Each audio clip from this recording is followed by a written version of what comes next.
Making Geek, translating typical for the human spectrum, the first and only YouTube series and iTunes podcast by an Aspie, for Aspies, and those who are cool enough to hang out with us. Because, we're equal opportunity players. We'll let you listen in, even if you're not one of us. So today I am addressing what I hope is a really timely topic for a lot of people. So I know a lot of people are going back to college right now, starting school, whatever grade, maybe your master's, your PhD. I don't care if you're starting your first serious job or your 13th serious job. The deal is that for us, have you seen Up? Okay, admittedly, I actually haven't seen most of it because I don't think I could get through the sad part in the beginning. But anyway, I do know about the dog.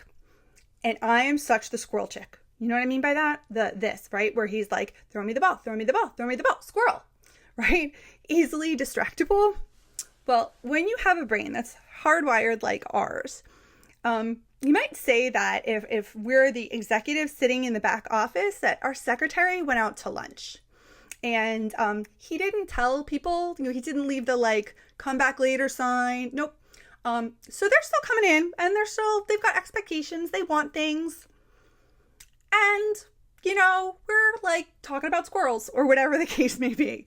I know for a lot of Aspies, a lot of people on the spectrum, you may feel like your thinking is a little bit more like a railroad train, right? So that you're on a track and you're going one way.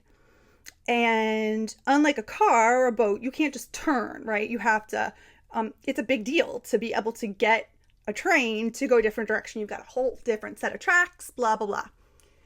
And you may feel that the way you think about things, the way you experience your day is kind of more like that.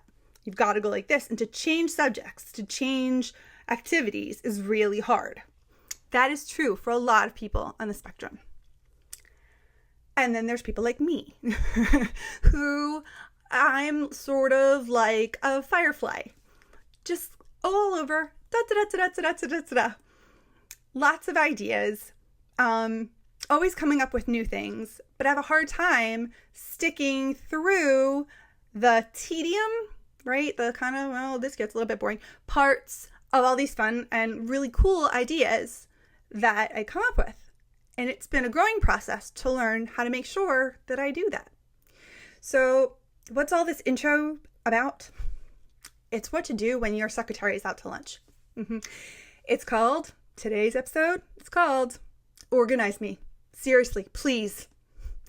Because the fact is, whether we're stuck on a one-way railroad or whether we're flitting around like a firefly, it's super hard for our brains, which are either thinking about all sorts of different things, or are hyper-focused on whatever it is that we're doing in the moment, to think about, well, honestly, sort of the driving of it would be like being in a car and you put it on autopilot, which doesn't exist. It's like thinking that cruise control is autopilot, which it's not.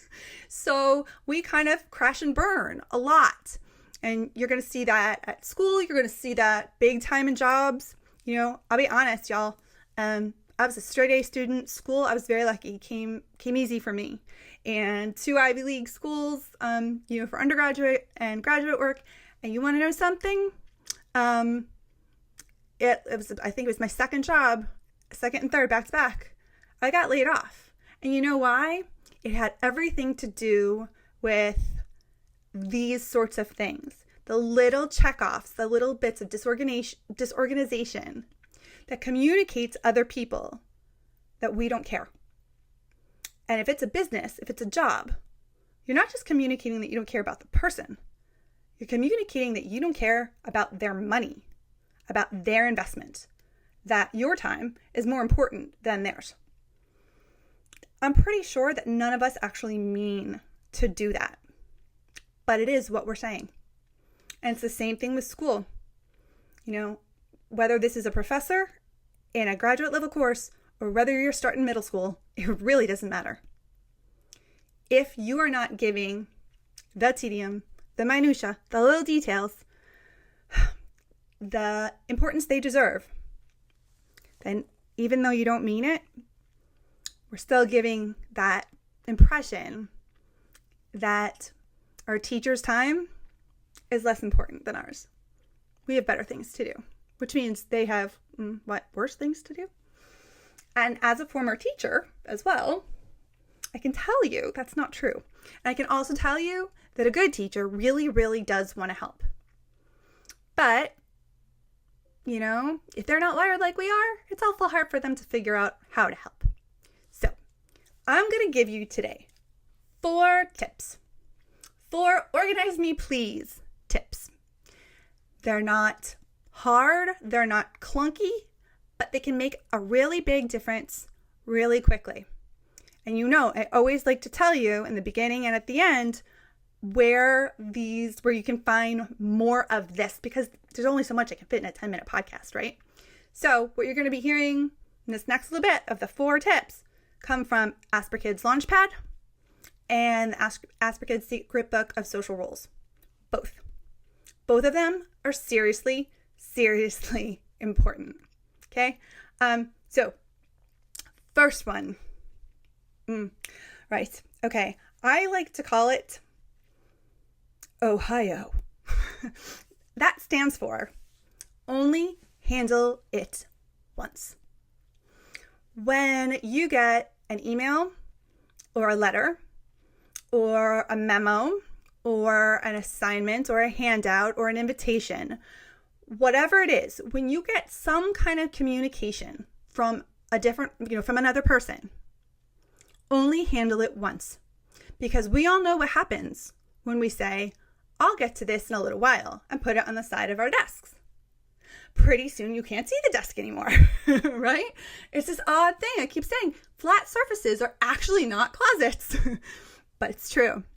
So when you get that invitation, when you get that email, when you get that memo, when you get that reminder, whatever it is that's coming to you, somebody else took the time out of their day to inform you of whatever's in there, right? That's important, and you have to show that you respect that if you want them to respect you and your choices of what you want to do with your time. So act right away. If it's junk, if it's not going to be relevant to you in any way, shape, or form, toss it, delete it, have an account that is just an email account that is just for, those random signups that you have to do just to get passwords to get into whatever, the websites you're going to use once, right? Have one of those so that you don't even have to bother. Okay. But otherwise, if it's an advertisement from a store that you have no intention of going to this week, or it's, a memo about a different department in the company or at your school, it's really kind of irrelevant, delete it now. Don't wait. Don't go back. Delete it now. By the same token, if it requires a response, an RSVP, if you have to buy a present, if you have to make sure that you have something prepared for that day, reply immediately. So send back that RSVP right away, or else you'll forget. Just do it and it's done. And then go into your calendar and put the event in your calendar and set yourself a reminder alarm. Have it remind you a week before, 4 days before, whatever the case may be, buy present for, or have outfit ready for, or whatever it is, or have presentation ready for, whatever it is. So only handle it once. Act immediately. Delete it, reply, and do something. That's the big one. Second one is being aware of other people's time. And here's what I mean by that.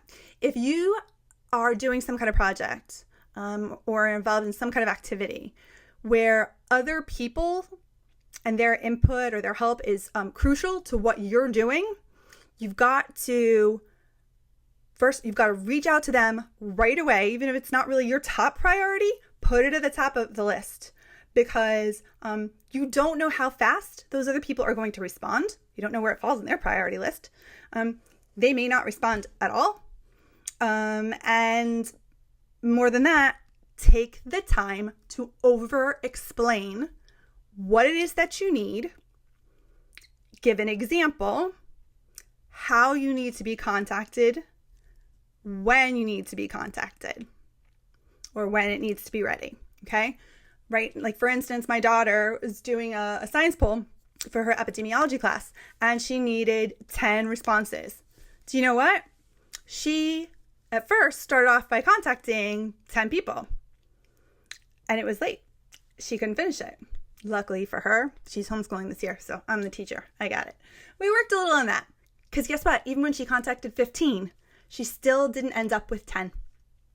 So it's a bit of a shot in the dark when you're depending on somebody else to help you get through anything.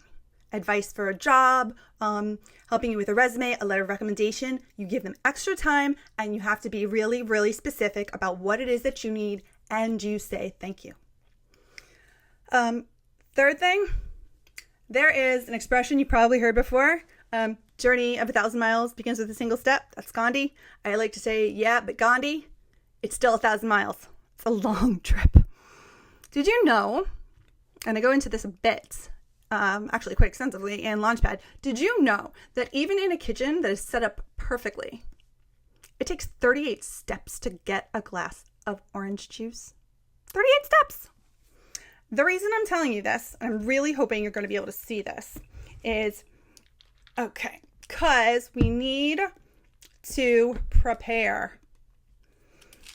Okay, you see these? These are just like little tiles. I'm a big fan of the domino theory in life and seeing how it works. Okay, so for instance, let's say I'm going to use my daughter as an example.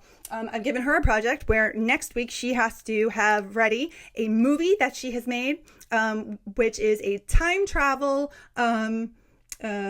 agent like trailer, right? Where she has to invite people to come and use her services to go visit the 7 ancient wonders of the world. Okay, so that's lovely. And it's due next Monday. And today is Wednesday. It would be really easy to say, all right, well, I'll do it over the weekend. We could kind of all do that. But when there are 38 steps involved, and I promise you, there are probably way more than 38 steps if that's just a glass of orange juice. You have to work backwards. Think about your goal, right? If I send you to the grocery store to get the ingredients for dinner, and you get stuff to make lasagna and I wanted to make chicken soup, we're going to have trouble. Okay, I don't know if you can see this, so I'll lift up if we need to. I'm putting this. Okay, this represents the final thing that she has, which is maybe like Sunday, doing her final video edits. And before that, stand up, little square. And before that, well, if she's going to have something to edit, she's got to have finished all her filming, right? So I'm going to put that here. And I'll lower the screen a little so you can see without me knocking things over, I hope. Yay, a little bit. Okay, right? And before she has all her filming done, it's hard to film if you don't know what you're going to be filming. So you have to have a script and costumes and people to have in, actors or whatever, right? So that's writing the script.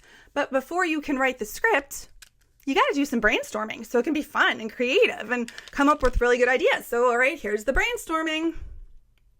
And before you can brainstorm, you got to do your research. I mean, really, if you don't have the facts, what are you going to brainstorm about? Ice cream? Wouldn't be bad. That has nothing to do with the 7 wonders of the world, ancient wonders of the world. And when you've got it set up like this, now, aha! Yay, it worked. That's how you get a finished product that works. Think of it just like making a domino chain, only backwards. Break up your steps, look at a calendar, write it down. This is what has to happen. This is the final step. What has to happen to make that possible? What has to happen to make that possible? So that you can see where you're going and you can estimate really how much time a project is going to take. That's super, uber, duper important. And the very last thing, Asperkids Launchpad is called the Launchpad for a reason. You've heard the expression, a place for everything and everything in its place, right? Okay, here's what I want you to have, if nothing else. At the exit to your house, I want you to have, if you're driving, I want your keys hanging on a little hook that's right there. And we call it the out the door folder holder. We literally have a metal folder holder from like Staples, bolt it into the wall. And if it's something that you're going to need to take with you the next day, you put it in there. So as you pass it, you grab it. And then in the car, there's a checklist. For the kids, put stickers on the window of the car. For me, I have a sticky that says, wallet. Really, well, we used to say in college, milk, money, ID, lipstick, keys. But as long as you've got whatever 4 things that you have to have during that day, then you're not, and you do a roll call. Do I have this? Do I have this? Do I have this? Yes, I'm done. I'm good. Let's go. Because there's nothing worse than showing up to some kind of activity where you totally were prepared and you don't have the stuff that you spent all the time doing. All right. So that's my top 4 tips to keep you organized and to keep you being the awesome, fabulous, accomplished person that I know that you can be. Quick review. Ready? 1, Ohio. Only handle it once. Otherwise, delete it, do it, respond to it, or set a calendar and an alarm. And set a calendar and alarm. 2, if other people are involved, make sure that becomes your first priority. You contact them first. Because if they don't respond, you have to be able to fill in the blanks and come up with a problem-solving technique. 3, there's lots of little steps to every bigger project. Break it down. You'd be surprised. And when you do that, you will never, ever get overwhelmed. Last one, like I just said, have that Launchpad ready so that when you set off into your day, you're literally blasting off. I hope this has been a lot of help. And for more tips, lots more really important tips, please make sure that you read the Asperkids Launchpad and the Asperkids Secret Book of Social Rules. They're all available at asperkids.com. And so are a lot of other resources that you're going to find really helpful. Or even putting together an Organize Me kit. Trust me, it's going to be fab. This is Jennifer O'Toole. I really, really appreciate you spending your time with me. And thanks for all the emails and the notes. Keep them coming. And if you have specific questions or specific issues or topics you want to make sure that I talk about, well, for heaven's sake, let me know. It's great that you love what I'm doing, but I want to make sure that you keep loving what I'm doing. So shoot me an email, jennifer@asperkids.com, or let us know on YouTube or via iTunes. Really glad that you're with me. Look forward to seeing you next Wednesday for episode 5 of Speaking Geek. Bye, everybody. Have a great week.